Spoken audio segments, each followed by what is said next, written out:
अस्सलाम वालेकुम नादरीन, आप यूट्यूब चैनल देख रहे हैं। मैं इमरान खान हूँ।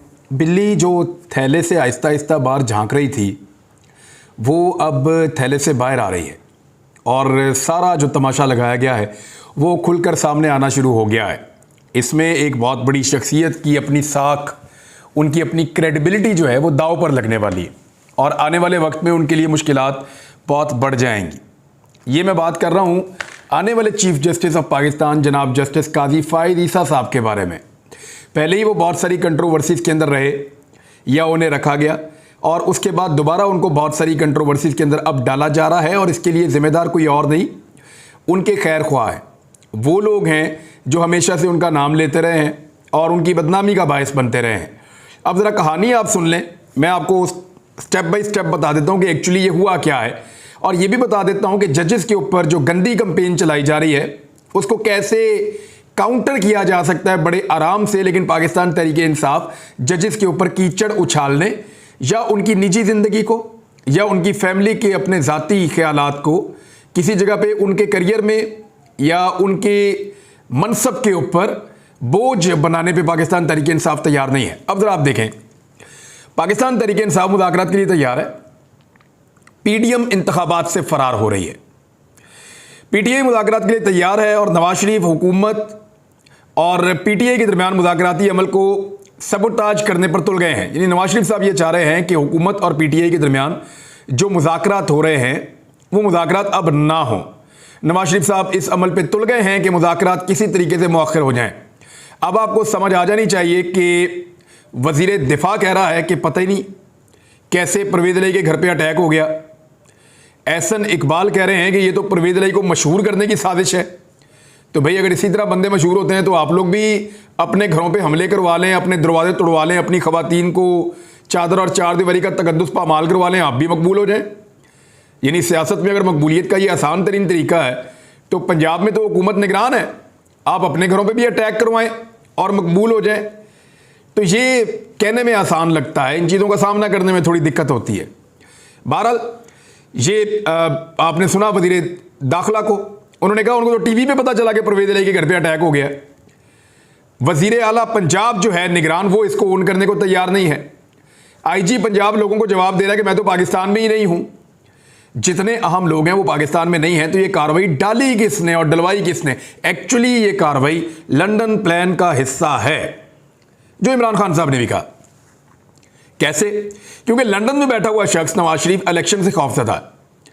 पहले वो गिरफ्तारी से खौफजदा थे, मुकदमात से खौफजदा थे, इंसाफ से खौफजदा थे। अब नवाज शरीफ साहब जो हैं वो इलेक्शन से खौफजदा हैं और उन्हें यह पता है कि वापस वो आ नहीं सकते। अगर वो वापस आते हैं तो गिरफ्तार होना पड़ेगा या केसेस का सामना करना पड़ेगा। फिर अगर आ जाते हैं तो मुल्क से निकलने की क्या गारंटी है कि मुल्क से बाहर निकल जाएंगे? ऊपर से इमरान खान साहब चैलेंज कर रहे हैं कि आ जाओ नवाज शरीफ, दोनों अपना अपना नाम ईसीएल में डाल देते हैं, ना मैं बाहर जाऊं ना आप बाहर जाएं, फैसला कर लेते हैं, इलेक्शन भी हो जाएगा, इंसाफ भी हो जाएगा। तो नवाज शरीफ साहब जो हैं उनके लिए बड़ी दिक्कत है, वो वहां से कोशिश कर रहे हैं कि इलेक्शन ना हो। तो अब आपको समझ जाना चाहिए कि परवेज़ इलाही के घर के ऊपर जो अटैक हो रहा था, अगर इमरान खान कह रहे हैं कि ये लंदन प्लान का हिस्सा है तो उनके कहने में वजन है। दूसरी जानिब मुस्लिम लीग नून का जो मुशावरती इजलास है उसके अंदर की कहानी बाहर आई है, मुख्तलिफ मीडिया चैनल्स ने दी है और नवाज शरीफ कह रहे हैं कि एक दिन के जो इंतखाबात का मुतालबा है उसके ऊपर सारे स्टिक रहें। तो वो तो ठीक है, एक दिन इंतखाबात का जो मुतालबा है कि इकट्ठे करवाए जाएं तो बड़ा अच्छा मुतालबा है, लेकिन अगर इकट्ठे करवाए जाएं तो इनका क्या करना है? जो दो सूबों के अंदर असम्बलियाँ तहलील हो गई हैं, जो आधे से ज़्यादा पाकिस्तान के अंदर असम्बलियाँ तहलील हो गई हैं, इनका फिर क्या करना है? और जो पाकिस्तान तहरीक इंसाफ के इतने सारे MNAs कौमी असम्बली का हिस्सा नहीं रहने दिए गए या उन्होंने पहले इस्तीफ़ा दे दिया था, बाद में जाना चाहते थे, पहले मानते नहीं थे, अब उनको आने नहीं दे रहे। यानी जो पॉलिटिकली सूट नहीं करता उससे भाग जाते हैं। तो उसका क्या करना है? पाकिस्तान में तो तकरीबन 60% नशिस्तें खाली पड़ी हैं, उन पे फिर आपको इलेक्शन करवाना पड़ेगा और इलेक्शन करवाए बगैर आपका गुजारा नहीं होगा। तो नवाज शरीफ साहब जो है वो ये तो कह रहे हैं कि ये किया जाए, लेकिन कैसे? अब इसमें एक जो बड़ी अहम चीज़ है वो मैं आपको बता देता हूँ। मुस्लिम लीग नून ने कहा है, ये खबर आई है और ख़बर एक्सप्रेस न्यूज़ पे भी छपी है। खबर ये कहती है कि आला अदालती शख्सियत के अपने ओहदे पर बरकरार रहने तक इंतखाबात नामंजूर हैं, ये नून लीग ने कहा। ज़रा गौर कीजिएगा कि बिल्ली अब थैले से बाहर आ रही है।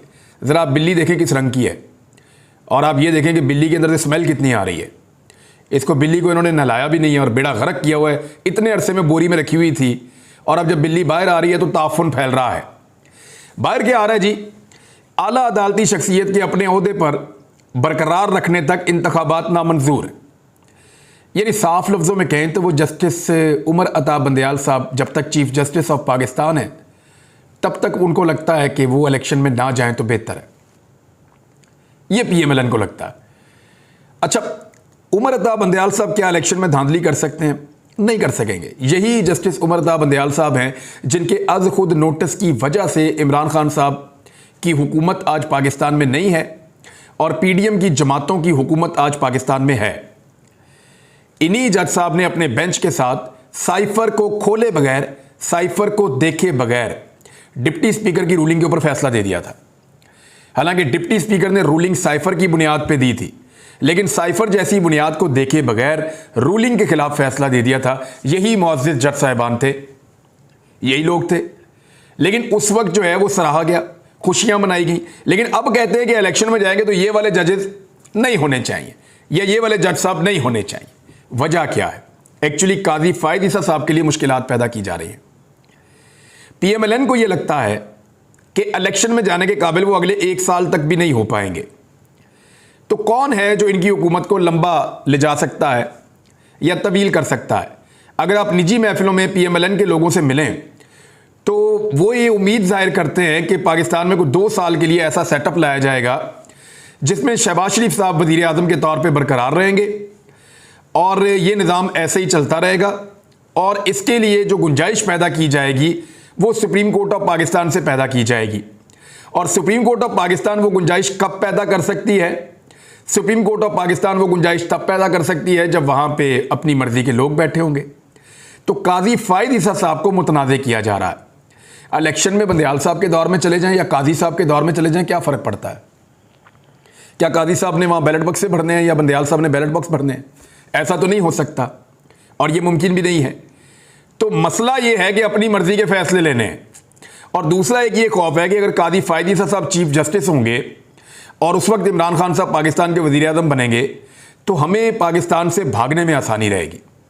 ये मैं उनके लोगों से सुनती हुई बातें आपको बता रहा हूँ।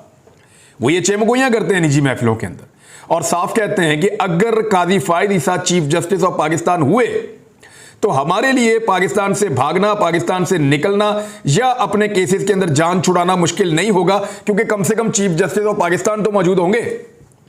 और उमर अता बंदयाल साहब से इस किस्म के NRO की उनको तवक्को नहीं है, जिनको माजी में भी मिलता रहा है, अभी हाल ही में इन्होंने लिया है और जस्टिस उमर अता बंदयाल साहब की वजह से लिया है, क्योंकि उनकी वजह से ये हुकूमत इनकी बनी है, वरना ये हुकूमत बननी नहीं थी। तो काजी फायद ईसा साहब के लिए बहुत मुश्किलात पैदा हो गई हैं। वो चीफ जस्टिस ऑफ पाकिस्तान बनने से पहले पाकिस्तान की तारीख के सबसे मुतनाज़े जज बन चुके हैं। पाकिस्तान में कोई जज जब मुतनाज़े होता है तो वो चीफ जस्टिस बनने के बाद होता है, यानी अगर वो चीफ जस्टिस बन जाएं उसके बाद मुतनाज़े हो जाएं तो वो एक अलग बात है। लेकिन काजी फायद ईसा साहब खबरों में इतने ज़्यादा रहे, उनको इतना ज़्यादा डिस्कस किया गया और करने वाले ज़्यादातर PDM के लोग हैं। अभी अगर वो ये कह रहे हैं कि हमें नया जज चाहिए, यानी काजी फायद ईसा साहब जब तक नहीं आते तब तक हम इंतखाबात में नहीं जाएंगे, तो इसका मतलब ये है कि वो काजी फायद ईसा साहब को मुतनाज़े कर रहे हैं। वैसे वो दीगर कई हवालों से भी मुतनाज़े रह चुके हैं। बहरहाल शहबाज शरीफ साहब ने वहाँ पे कोई ब्रीफिंग वगैरह दी थी और मुज़ाकरात के बारे में बताया था। मुल्क में एक ही दिन इलेक्शन करवाए जाएँ, ये भी बात तय हुई है। लेकिन ये जो बात है ये सबसे इंपॉर्टेंट है, जिसको मैं कह रहा हूँ कि बिल्ली थैले से बाहर आ गई है, वो ये है कि जब तक हमारी मर्ज़ी के जजेस नहीं होंगे तब तक हम इंतखाबात में नहीं जाएंगे। एक्चुअली इंतखाबात के बाद इनको बहुत बड़ा खौफ है कि इमरान खान साहब रूल ऑफ लॉ पाकिस्तान में इम्प्लीमेंट करवाएंगे। इन्हें खौफ इस बात का है कि अगर इमरान खान की हुकूमत आ जाती है, गो कि वो वज़ीर आज़म बन पाएँ या उनका रास्ता रोक दिया जाए, लेकिन अगर PTI की हुकूमत आ जाती है तो फिर बहुत सारे सवालात के जवाब देने पड़ेंगे, रूल ऑफ लॉ होगा। इसीलिए शहीद अरशद शरीफ वाला केस भी जो है वो कुछ ताकतवर लोग चाहते हैं फटाफट ख़त्म हो जाए इसी रिजीम के दौरान या निगरान हुकूमत के दौरान, ताकि उनकी भी जान बच जाए। लेकिन जान किसी की भी बचनी नहीं है, यहाँ इंसान की जान गई है और बहुत कीमती इंसान की जान गई है। अरशद शरीफ के कातलों के तो हम पीछे आएंगे इंशाल्लाह, और पूरा पाकिस्तान पीछे आएगा। मेरी क्या औकात है, पूरा पाकिस्तान इस केस को लड़ेगा इंशाल्लाह। और दूसरी जानिब जहाँ तक बात है पीडीएम की जमातों की, तो वो जजेस को मजीद मुतनाज़ कर रहे हैं। अब पाकिस्तान तहरीक इंसाफ के कुछ लोग हैं, उन्होंने कुछ डाटा शेयर किया है और ये सोशल मीडिया के ऊपर शेयर हुआ है। इस डाटा को देखने के बाद बहुत सारे सवालात फिर ज़हन में आ रहे हैं और बड़े सादा सादा सवालात हैं। मिसाल के तौर पे यहाँ सिर्फ वो जजेस नहीं हैं जिनको मुतनाज़ किया जा रहा है पीएमएलएन की जानिब से, कुछ चीज़ें और भी हैं। यानी इफ्तिखार चौधरी साहब ने नून लीग की पंजाब हुकूमत बहाल की थी, हाई कोर्ट में इन्होंने नून लीग के जो जजेस हैं वो लगाए थे, ये भी इनके ऊपर इल्ज़ामात हैं। नून लीग को 2013 का इलेक्शन जितवाया था, उनके ऊपर ये भी इल्ज़ामात हैं क्योंकि उन्होंने आरओज़ दिए थे मर्जी के। नवाज शरीफ की पटिशन पर कादी फायद ईसा साहब जो हैं वो मेमो गेट स्कैंडल के जो कमीशन बना उसके भी सरबराह रहे हैं और उसका फ़ायदा नवाज शरीफ साहब को हुआ था। और इसके बदले में नून लीग ने इफ्तिखार चौधरी के बेटे को बलूचिस्तान बोर्ड ऑफ इन्वेस्टमेंट का वाइस चेयरमैन बना दिया था। बलूचिस्तान बोर्ड ऑफ इन्वेस्टमेंट का, यानी जितनी वहाँ पे काने हैं, रेकोडिक है, बाकी चीज़ें हैं, वो उनके कंट्रोल में जा रही थी, इफ्तिखार चौधरी के बेटे के, अरसलान इफ्तिखार के। तो ये सारी चीज़ें फिर नवाज शरीफ साहब ने नवाजा भी है। और दूसरी जानिब ये कहा जाता है नहीं जी साकिब निसार साहब जो है उनका बेटा गलत कर रहा है। देखिए साकिब निसार साहब का बेटा जो कर रहा है, अव्वल तो वो कह रहे हैं कि ये ऑडियो जो है वो मिक्स करके बनाई गई है और मैं लानत भेजता हूँ, इस किस्म की बातें उन्होंने की हैं। लेकिन अगर ये ऑडियो ठीक भी है तो जो लोग इमरान खान को जानते हैं उनको ये पता है कि वो टिकट विकेट नहीं भेजता। इमरान खान का मसला पैसा और करप्शन नहीं है, ये उनके बदतरीन मुखालिफिन भी जानते हैं। उन्हें इस बात का आइडिया है कि वो 1 घंटे की टेलीथॉन करे ना या लोगों से अपील करे तो अरबों रुपया जमा हो जाता है। तो ऐसे शख्स को 1-1 करोड़ में को टिकट बेचना, आपके ख्याल में ये नवाज शरीफ को भी आप कहेंगे ना कि इमरान खान ने टिकट बेचा है तो नवाज शरीफ को भी यकीन नहीं आएगा, वो भी कहेगा कि टाइम से आया ना करो, उठो यार। नवाज शरीफ को अगर आप कहेंगे कि हमजा शहबाज ने, मरियम नवाज ने, शहबाज शरीफ ने या नवाज शरीफ के अपने बेटे ने टिकट बेचा है ना, तो नवाज शरीफ आपको मीटिंग में बिठा के आपके साथ बात कर देंगे। लेकिन आप नवाज शरीफ को कहेंगे ना कि इमरान खान ने टिकट बेचा है तो नवाज शरीफ कहेगा टाइम ना जाया करो यार, क्योंकि अंदर से ये सारे जानते हैं कि इमरान खान का ये मसला नहीं है पैसे का और करप्शन का, ये इन सबको आइडिया है और इसीलिए इनका बयानिया बिकता नहीं है। अच्छा, बयानिया बिकता क्यों नहीं है? उसकी बड़ी वजह यह कि बयानिया बनाते ही बड़ी बेदिली से है। जो बयानिया बना रहा होता है उसको खुद भी पता होता है कि मैं बकवास कर रहा हूं, कहां उसने टिकट बेचना है अपना। कौन है ऐसा लीडर जो अपना टिकट यूं करके बेचेगा? और इमरान खान, यानी इमरान खान के पास वो वजीर आजम रहा और आपको तोशा खाना की एक घड़ी के अलावा कुछ भी नहीं मिला इतने सालों में, तो इसका मतलब है उससे बेहतर वजीर आजम तो पाकिस्तान की तारीख में नहीं आया जब आपको कोई करप्शन मिली नहीं। और आपका हर दूसरे दिन करप्शन का कोई ना कोई नया स्कैंडल निकल आता है, चाहे पुरानी हुकूमत हो चाहे ये हुकूमत हो। अभी शाहिद खाकान अब्बासी साहब ने अपने मुंह से कहा कि 20 अरब रुपए से ज्यादा का ये जो मुफ्त आटा बांटा है इसके अंदर करप्शन हो गया। सिंध के अंदर तो तबाही फेरी है इन्होंने। जानवर वो गंदम नहीं खाते जिस गंदम से इन्होंने आटा बना के लोगों को दिया है, काले रंग का आटा, और ऐसा आटा जिसके ढल्ले बने हुए थे। इस किस्म की चीजें इन्होंने लोगों को आटा बांटा है और उसमें करप्शन नहीं हुई तो फिर क्या हुआ? और अब शाहिद खाकान अब्बासी को जवाब कौन दे रहा है? क्या पिद्दी और क्या पिद्दी का शोरबा। वो साबिक वजीर आजम है, यहाँ पे एक निगरान वजीर इतलात है हामिद मीर का भाई, वो जवाब दे रहा है शाहिद खाकान अब्बासी को। अंदाजा कीजिए, आपके बड़ी शफाफियत है, एक एक पाई का हिसाब दे सकते हैं। हद हो गई है यार। सिर्फ इस आदमी का आप करैक्टर देख लें और इस आदमी की इनपुट आप सियासत के अंदर देख लें तो आपको पता चल जाएगा कि उबलता हुआ गटर है इसकी सहाफत के अंदर और कुछ भी नहीं है। एग्जैक्टली यही है। मैं ऐसे अल्फाज इस्तेमाल नहीं करता, लेकिन ये आदमी के बारे में कोई भी सहाफ़ी, बल्कि इसके जो ये काम करता है सहाफत के अंदर या इसका इदारा, वो इसके भाई हामिद मीर को कहें कि बैठ के किसी एक प्रेस कॉन्फ्रेंस में उनको पढ़ दे, या चले 8 बजे हामिद मीर का प्रोग्राम है ना, उससे कहें कि वो अपने भाई के, जो वो उसके भाई ने एक चैनल बनाया हुआ है, वो अपने चैनल के अंदर जो लिखता है ना, हामिद मीर बैठ के उनको पढ़ के सुना दे। वो जो चैनल के अंदर लिखता है हामिद मीर बैठ के पढ़ के सुना दे अपनी टीवी के ऊपर, तो मैं मान जाऊंगा कि कोई इखलाकियात है। बाकी ये हालात हैं इनके। और वो जवाब दे रहा शाहिद खाकान अब्बासी को कि नहीं जी कोई करप्शन नहीं हुई। शाहिद खाकान अब्बासी साबिक वज़ीर आज़म है और उनको चैलेंज किया गया कि जनाब आप सबूत पेश करें कि करप्शन हुई है। बहरहाल बिल्ली थैले से बाहर आ गई है। कुछ और चीज़ें हैं वो भी मैं आपके साथ शेयर कर देता हूं और ये चीज़ें ज़रा आप गौर से सुनिएगा। जस्टिस सरदार तारक मसूद साहब का दामाद, अगर आप उन्हें देखें तो वो एंटी इमरान खान हैं और उनकी बहुत सारी चीज़ें जो हैं वो इमरान खान के अगेंस्ट हैं, चाहे वो टेरियान वाला केस हो या कोई दीगर चीज़ें हो, उसके अंदर वो इन्वॉल्व रहते हैं और इसके अंदर वो अपनी खिदमात भी सरंजाम देते हैं। दूसरा, जस्टिस जमाल मंदोखेल साहब का बेटा, इनको अगर आप देखें तो ये कंटिन्यूसली जो है वो तनकीद करते हैं इमरान खान साहब के ऊपर। जस्टिस कादी फायद ईसा साहब की जो एहलिया हैं, उनको अगर आप देखें तो ये डॉन की खबर है, ये कह रही है कि justice Isa's wife seeks PM Imran removal, यानी ये डॉन के ऊपर खबर छपी हुई है 1 दिसंबर 2020 की। वो इमरान खान को उनके ओहदे से हटाना चाहती, कादी फायद ईसा साहब की एहलिया। तो ये भी आप देख लेकर रिश्तेदारों पे जाना है तो फिर ये सारी चीज़ें हो सकती हैं। पीर साबिर शाह साहब जो हैं, ये अंकल हैं अतर मनल्ला साहब के, रियल अंकल हैं मुबैना तौर पे, और ये इमरान खान ने इक़्तिदार के लिए इस्लामाबाद में धरना दिया और मुल्क को अंधेरों में धकेलने की कोशिश की। ये सबको पता है कि PMLN के हैं। इफ्तिखार चौधरी साहब के बेटे ने 2014 में इमरान खान साहब की नाअहली की पटिशन की।